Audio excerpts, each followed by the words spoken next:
What's happening, guys? Cory here. I've got a lot of requests and people, trying to be encouraging and supportive, and I appreciate that.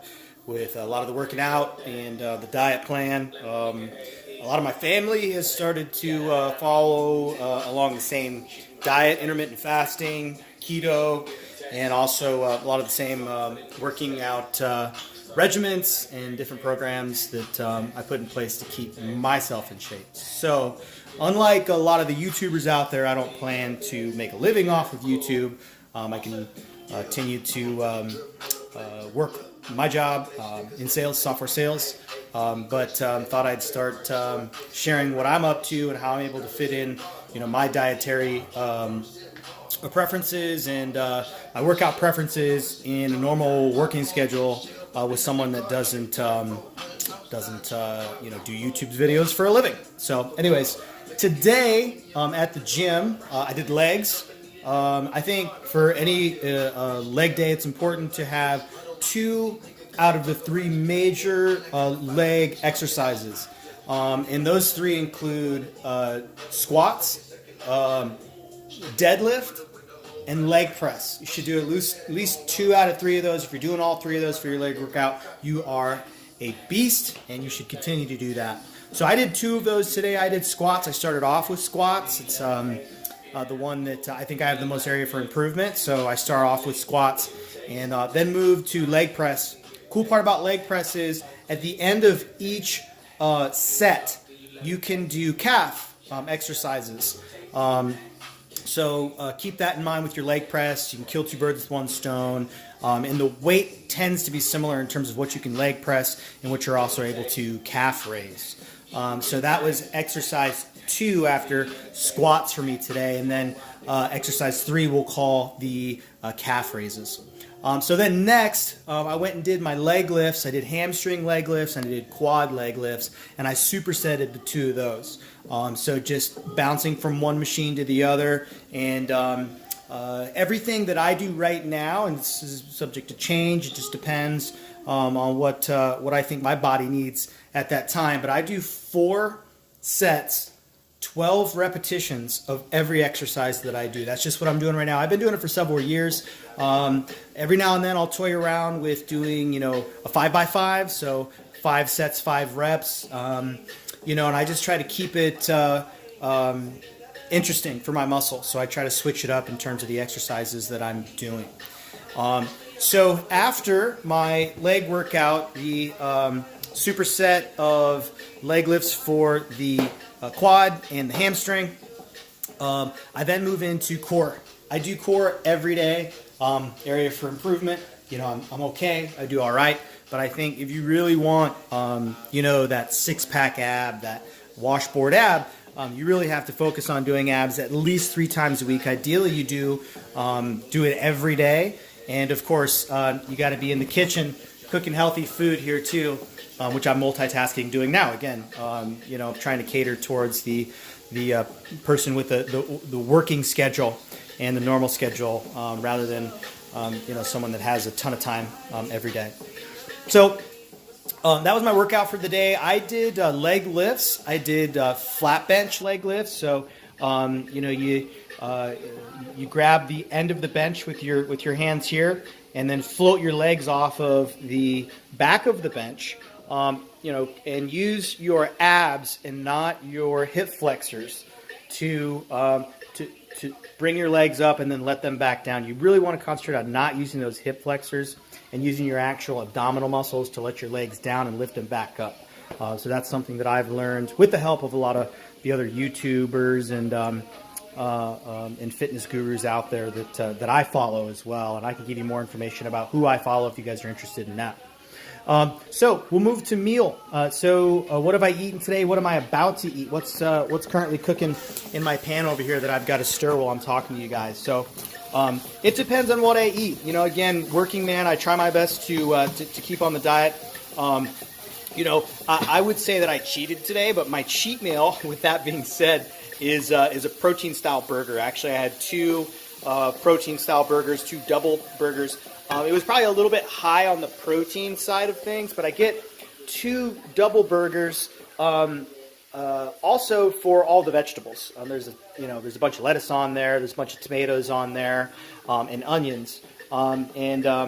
I try to keep my carbohydrates lower in the glycemic index and lower in the glycemic load. But I just do my best to try to keep track, which I use an application. Happy to share that with you guys as well. That tracks all of my macronutrients. So that was my first meal of the day. Outside of the keto coffee, what I call keto coffee, you might know it as bulletproof coffee, but I put MCT oil in my coffee. I use my own coffee. I do a cold brew coffee. There's benefits of reduced acid in cold brew coffee. I personally think it tastes better. All kinds of fun stuff we can talk about as it relates to the cold brew coffee and the caffeine benefits and the antioxidant benefits that you get from a coffee, specifically cold brew, in the morning with the MCT oil, which is the medium chain triglyceride for those that are unfamiliar. So I have that in the morning. Then my first meal was the 2 protein style In-N-Out burgers. And then throughout the day I snack. I snack on things like macadamia nuts. So you'll see those here. I have coconut, raw coconut that I eat throughout the day. I eat pecans. I might occasionally bust out some oysters. These are oysters in olive oil. So, depending on the day, I'll snack on vegetables. I'll snack on, high omega-3, high omega-7 in the case of macadamia nuts snacks, in addition to, keeping a relatively clean, keto-friendly diet. So I run off of fat rather than carbohydrates, ketones rather than glycogen. And so, again, we can talk more about that, but I'd like to try to keep these videos under 10 minutes, so we'll skip that for now. Now, what's in my pan? Let's move to what's in my pan, and then we can wrap things up today. So in my pan is meat from ButcherBox. And ButcherBox is a grass-fed and grass-finished beef. They do beef, they do pork, pasture-raised, responsibly raised pigs, and they also do chicken. So pasture-raised, responsibly raised chicken. And the real benefit there is that you're switching the type of fats that you're getting from omega-6 fats, which most American foods are loaded with, to omega-3 fats, which we tend to get less of here in the United States. And by having a balance, 6s aren't bad, you just need a balance of 6s, 3s, 7s, 9s in terms of your fats, omega-6s, omega-3s, those are all fats. And if you have the right balance of those, they actually complement one another and encourage one another to burn. And I learned a lot of this information from other YouTubers like Thomas DeLauer, for instance. Thank you, Thomas, for advocating for the right omega balance. So, ButcherBox, great beef. I'm making some of that up right now. Now, what's on my counter over here? What am I going to mix with it? I've got baby spinach. Baby spinach is great. It's a low glycemic carbohydrate. It also has good iron. If you you need to get iron in your diet, as well as magnesium. And magnesium is important in terms of soreness after the gym and just overall a mineral balance, along with potassium and sodium, that allow your body to stay hydrated and not cramp up as much. Of course, sodium being an electrolyte, otherwise known as salt. I also have some cauliflower rice here. And you have to pardon me, everything's backwards. I'm still getting the hang of YouTube as a videographer here. But cauliflower rice that I'll be mixing in with the beef and also the spinach. Garlic, really, really good for you as well. A lot of benefits to garlic, antioxidant, tons of benefits like being an antibiotic. It can act as an antibiotic, but in this case, I'm putting it in there for some of the antioxidant properties and, of course, flavor. I love garlic. It tastes really, really good. I'm also going to do some sour cream. Now, I just grabbed this from Costco because it was an idea. Maybe I can eat more sour cream to get more fat in my diet. Again, this is going to be an omega-6 type of fat. So, I'm going to maybe look for a grass-fed sour cream in the future to have more omega-3s. This is some leftover bacon that I had here. This is also from ButcherBox. So this is their responsibly raised pig bacon, which, hopefully I need to do more research on it, but hopefully this is lending better to my omega-3 and 6 balance. Cheese. Cheese is probably, my one vice. I can't give cheese up. So I put cheese in just about everything I can get it into.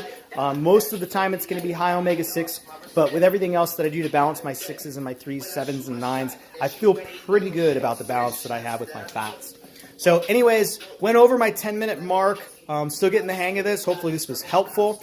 I'll continue to post about my workout plan, my diet plan, and I'll try to get better at commentating and videography as well. So anyways, thanks for watching, and we'll see you guys next time.